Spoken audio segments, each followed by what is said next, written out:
is, given the current situation regarding squad depth, injuries, transfers or lack of, and the rumours regarding selling off quite a big chunk of the club, potentially.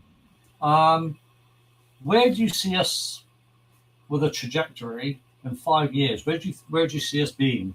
Are we going to be owned by potentially a trillionaire?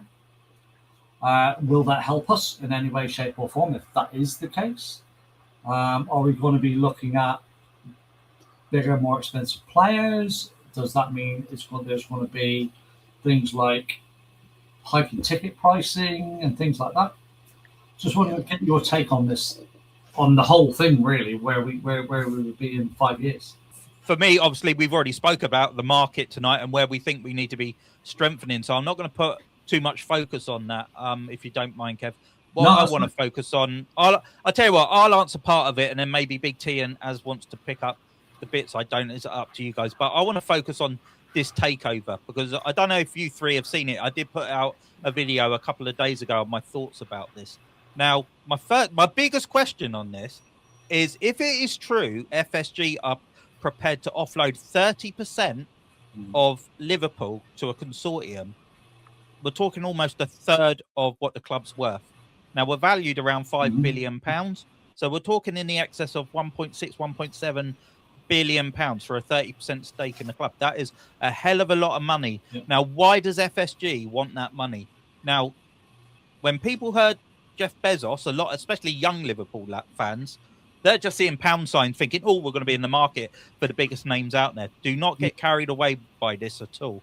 No. If Liverpool are selling a huge stake of that money, I believe, now this is just a theory of mine, but I did read several months ago they are looking to buy maybe the Boston Celtics, but they want to buy an NBA team. Their long-term project might be to offload Liverpool altogether and just concentrate on American sports. Let's face it, they will do very nicely when they sell out Liverpool. They bought us for 300 million. We're worth 5 billion. That is one hell of a profit. Any one of us sat here right now would like 1% of that. Do you know what I mean? So what is the end game for FSG? But right now, what is this 30% stake money? How much of that will get filtered back into the club, and how much is going to be used elsewhere? Because I truly believe if they do this, I think that money is destined to end up back in America. Yeah, absolutely, definitely. And I personally think that if it does happen, whoever is part of this consortium, whether Bezos is or not, or whether it's Batia and the family and whoever else he gets on board, which I don't have a problem with, by the way, because at the end of the day, Batia was at QPR for 18 years. Yeah. So obviously he's not a fly-by-night person getting involved in football that doesn't really know what he's doing. But maybe that's the springboard for FSG to sell right up eventually over the next 2-3 years. We've been stung once with Hicks and Gillette. Yeah. We know what co-ownership looks like. Now, I know a consortium is different. It's people buying into a group and the group run it. Now, this is Jeff Bezos. I've read up on him. He's flirted with buying a sports franchise before. I think it was an NFL team in Washington, I believe. And then I've forgotten the other one off the top of my head. But he almost bought into 2 NFL teams and pulled out at the last minute. He's not a sports guy. He has no experience around running sports clubs. Now, the guy from QPR, as Kev said, has been there 18 years. So if somebody like Jeff is willing to come in and put money into this, we're talking a vast amount of money here. And this guy from QPR, I believe it's the woman he's married to. It's her family, isn't it, who's super rich. Yeah. Now, a sports finance journalist I was listening to a couple of days ago speaking about this. He thinks FSG endgame is to get out within the next 5 years, offload the club, because he seems to think they've realised they're at a limit now on how much they can make out of Liverpool. They think the ceiling's peaked. So if that is true, why would... Yes, they have a lot of money, Jeff Bezos and that, you know, but why would they want to invest in a club where the ceiling might have already been met on maximum profit? How are they going to wring out more profit? Because let's say they're putting in 800 million pounds each, yeah, for 1.6 billion, yeah. You're going to want that money back at some point, Of course. and you want to know that what you're investing in, you're getting a profit off the top of that long term. So what Kev said about putting ticket prices up, it would be part of it. Yep. TV rights maybe is going to change in the next few years. Sky could lose it. It could go full streaming. Who knows what revenues that generates? But where are they going? Even go to Amazon. Exactly. But where is that ceiling for them to get their money back? They're not going to invest in anything where they think they're going to lose. We're talking about people who are really good business people here. They know how to make money, and that does draw a lot of and what, you know, if Jeff does this for a few years and he's like, right, I want my money back, I'm not happy. You know, I don't know how this works when you invest in a consortium, what the rules are, but it raises more questions than answers for me. When we look at FSG overall, I think we can be quite happy with the way that they've run the club, the success they've brought us in. We do have to remember they've always been a group that is private equity. They are looking to buy assets that are undervalued, bring that value up to a particular level, sell, and then move on to the next project that they have. So it doesn't surprise me that they're looking to exit within the next 5 years. I don't even think it would be 5 years. I really do believe that we're getting to the end game of FSG, whether it's in the next 2 potential seasons. Where my fear is, and I think it's that fear of I was hurt once and I don't want to be hurt again, is the way that Hicks and Gillette ran our club, and who the next owners is going to be a big thing for us.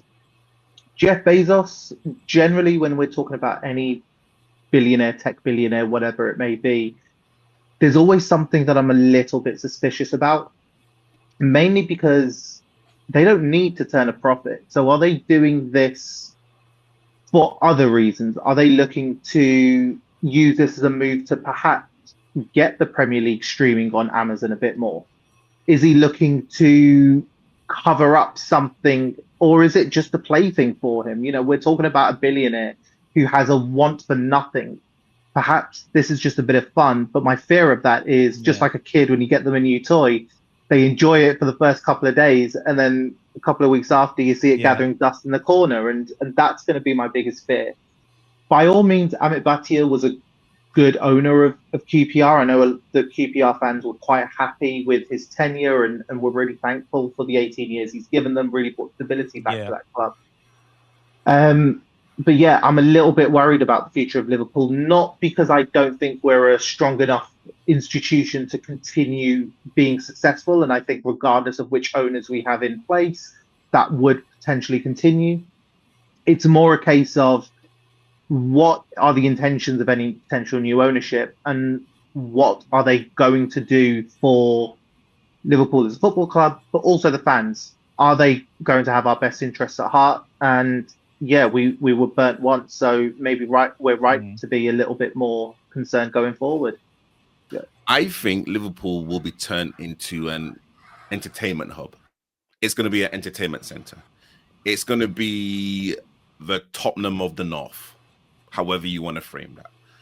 I think we are going to see things that Jeff wants to do in the tech world with a lot of people that he just doesn't have, let's say, the platform to. And Liverpool or FSG now literally want to sell, potentially. I can see virtual reality goggles, people in different parts of the world having a POV of how Szoboszlai is playing. I am looking at the digital side where they are going to make billions of pounds, and there's probably technologies that we don't even know of that's being produced right now that Jeff, don't forget, like Jeff is also he's a kind of spaceship creator or something, he's going into space as if it's nothing, he's like he's throwing millions, billions up in the air just to fly around the earth for 2 or 3 minutes. So, I think the possibilities are limitless, which is exciting. We have to say it's exciting, but again, exactly what as like said, to what detriment to the fans and the local area, because they're not going to move. They may sell the name, they may, the like name of the stadium rights and whatnot, to which, no matter what we say, whatever they say goes. But yeah, I think we could be a team in this digital era that could blow everyone away. Prime, an all or nothing, weekly special, things that we just do not have, even like the mindset to even think about, because this is crazy amounts of money. This is crazy amounts of money, and we're just saying it very flippantly. Crazy amounts of money. So yeah, listen, it's is it exciting times? Depending on what fence that you like to sit on. But again, can I just say, by a show of hands, Big T, who actually wants this to happen? Put your hand up if you want it to happen. I think I'll stick my hand up. I'll stick my hand up only for the fact that I know something's got to happen.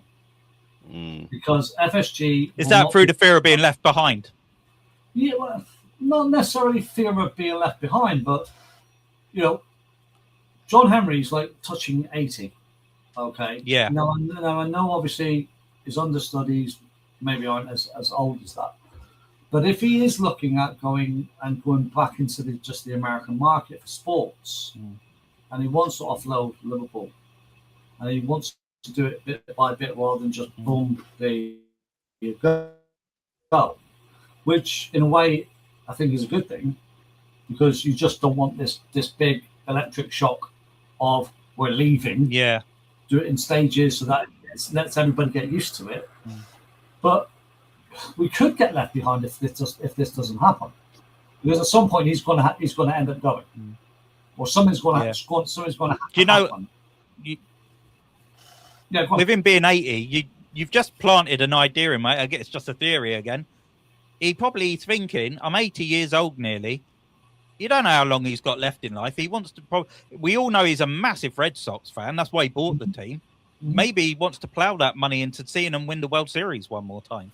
Maybe. Who knows? Maybe. Who knows? But I err on the side of caution, and that's why I didn't put my hand up. I only put my hand up because I know in here and in here something's going to happen in the next 2 or 3, 4 years, and if it means a consortium rather than one big buyout, so be it. But something's going to happen. The tail part of your question was, you asked us, the three of us, where do we think we see the club in 5 years? Yeah. If we don't take investment from a consortium, yes, do we risk being left behind United, who've still got a massive outreach in the global world in football, Man City with all their money, Chelsea with all their money, and let's face it, if Newcastle ever got to a point where they can spend money, and Arsenal, they're not a poor club by any means. Do we risk being left behind if we don't take this type of consortium? Yeah, I think so. Potentially, yeah. We can't afford that. No, definitely not. No. Definitely not. If it happens, I just hope Bezos is willing to put his money into it and just take a back seat and let football people run it. The guy from QPR, obviously, I don't know a lot about him, but what I have heard is good things about him. So hopefully he takes the reins and gets the right people in, should they ever get to a point where they take over a bigger stake than FSG. But if you're buying 30% of a club like Liverpool, your long-term goal is to own all of it, isn't it?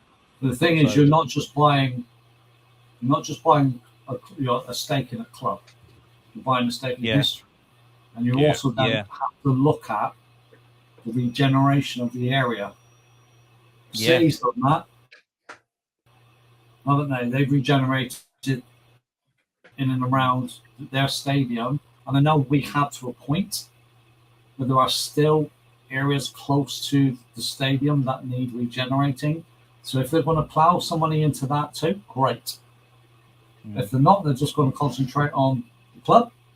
I think that's a bad move. Do you know what, Kev? This is such a good question.